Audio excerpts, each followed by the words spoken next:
I'm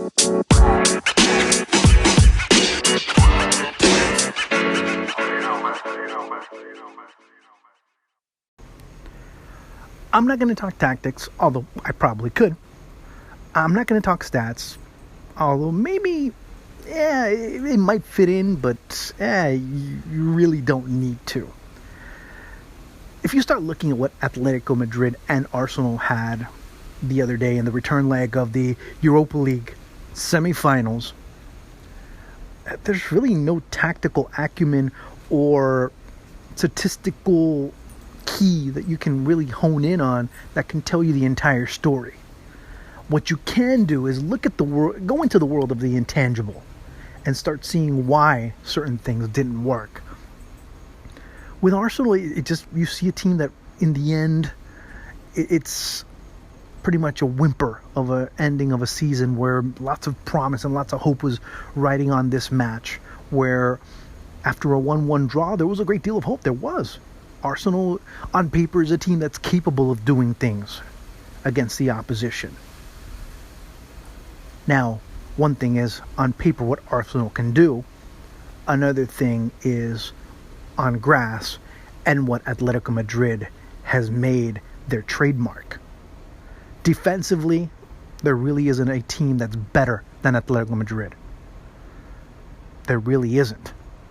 Their scheme, their persistency, the rabid nature in which each and every single one of the 11 players on the pitch defends behind that ball, their willingness to go behind and be as dirty as possible and find that ball and really just devour the opposition and tactically just dominate. If you really want to compare them to an MMA fighter, it's the kind of MMA fighter that goes and really doesn't allow you to attack.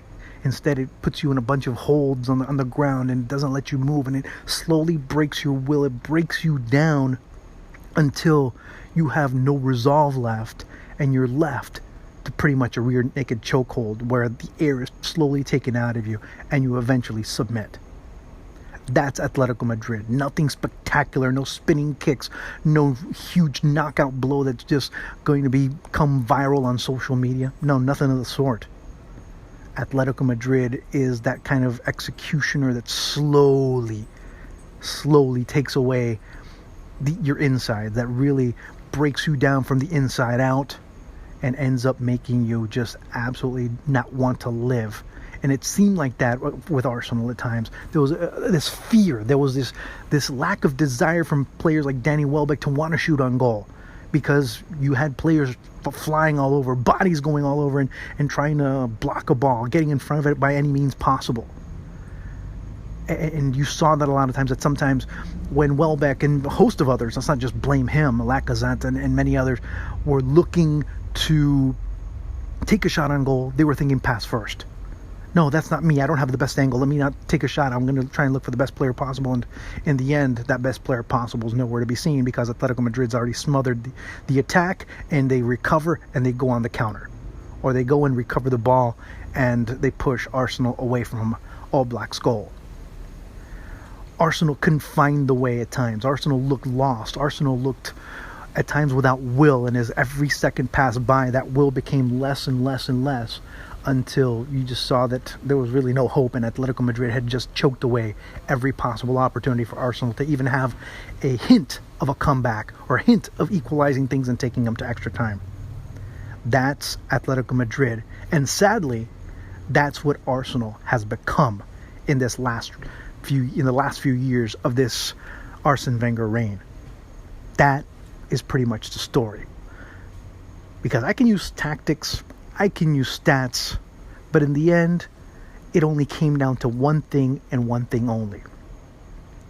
Atletico Madrid just exudes courage and desire and willfulness and team play and everything that we look for in a noble cause.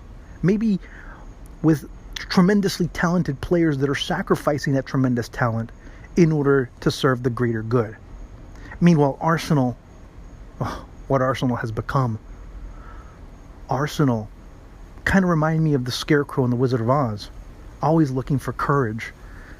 And yet again, in another big game, lacking the courage, lacking the desire, lacking the vision, or maybe even being blinded by fear. Who knows? But that's what Arsenal has become. And to be honest with you, that's the saddest thing. Because yet again, on a big stage, Arsenal has shown what they've become.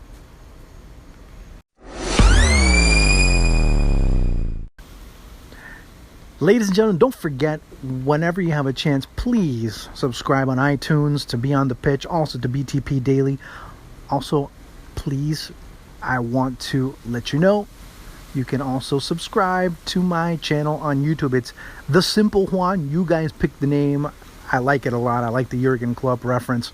So do that. BTP Daily, and The Normal Juan. You can check me out there. Have some great interviews coming up in the next few days. Have had some great interviews in the past week or so check them out. Also, subscribe to us on SoundCloud, on Stitcher, on various other platforms, as we, meaning Phil and myself, we will look to offer you the best content, the best personalities, the most renowned journalists, pundits, players, coaches, etc., etc., etc., the best that the world of football has to offer in 2 languages. So make sure that you subscribe everywhere and anywhere you consume your audio content.